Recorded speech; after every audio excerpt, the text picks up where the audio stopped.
अयोध्या भगवान राम की नगरी में क्या उद्देश्य है? देखिए, आज अयोध्या जी जो कि एक बहुत बड़ा पावन तीर्थ है, प्रभु श्री राम का भव्य मंदिर का निर्माण हुआ है। भगवान आदिनाथ सहित मान तीर्थंकरों की ये जन्मभूमि है और आज अहिंसा विश्व भारती संस्था ने चुनाव शुद्धि का महान अभियान अयोध्या की पवित्र धरती से शुरू किया है। लोकतंत्र का सबसे बड़ा कुंभ आम चुनाव जो है उसकी रणभेरी कल बज चुकी है और अहिंसा विश्व भारती का यह आह्वान है कि इस बार के चुनाव के अंदर अच्छे व्यक्तियों को, जिससे हमारा लोकतंत्र मजबूत बने, ऐसे व्यक्तियों का चयन करें जो ईमानदार हो, जो नशा मुक्त हो, जो सांप्रदायिक कट्टरता से मुक्त हो, जो जातिवादी जुनून से मुक्त हो। और उसके लिए अभियान शुरू किया है। मैंने स्वयं ने आज प्रभु श्री राम के दरबार में उपस्थित होकर के इस अभियान की सफलता के लिए प्रार्थना की है, देश की एकता और अखंडता के लिए, देश में शांति, समरसता, सद्भावना और समृद्धि के लिए। और मैं इस समय भगवान आदिनाथ की जन्मभूमि, भगवान आदिनाथ के, भगवान ऋषभ के मंदिर में खड़ा होकर के देशवासियों से अपील करना चाहता हूं। पुराने जमाने में राजा रानी के पेट से पैदा होता था, अब राजा मतपेटी से पैदा होता है। आपके कीमती वोट का अधिकारी कौन है? वोट सबको देना है, किसी को भी इस लोकतंत्र के इस महायज्ञ के अंदर आहुति दिए बिना नहीं रहना है।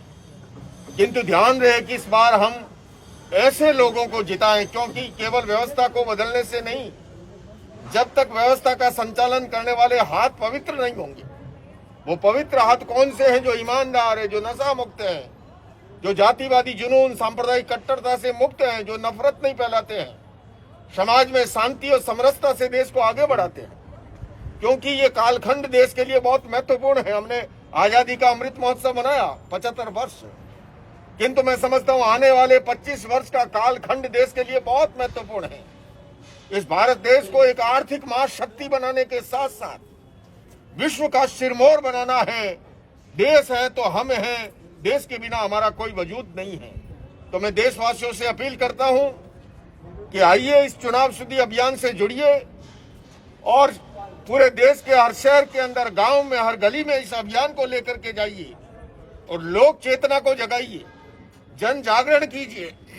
संगोष्ठी के द्वारा, सम्मेलन के द्वारा, सेमिनार के द्वारा, प्रभात फेरी के द्वारा, नुक्कड़ नाटक के द्वारा देश का हर नागरिक जागे और अच्छे व्यक्तियों को आगे लाएं, तभी हमारा देश महान बनेगा।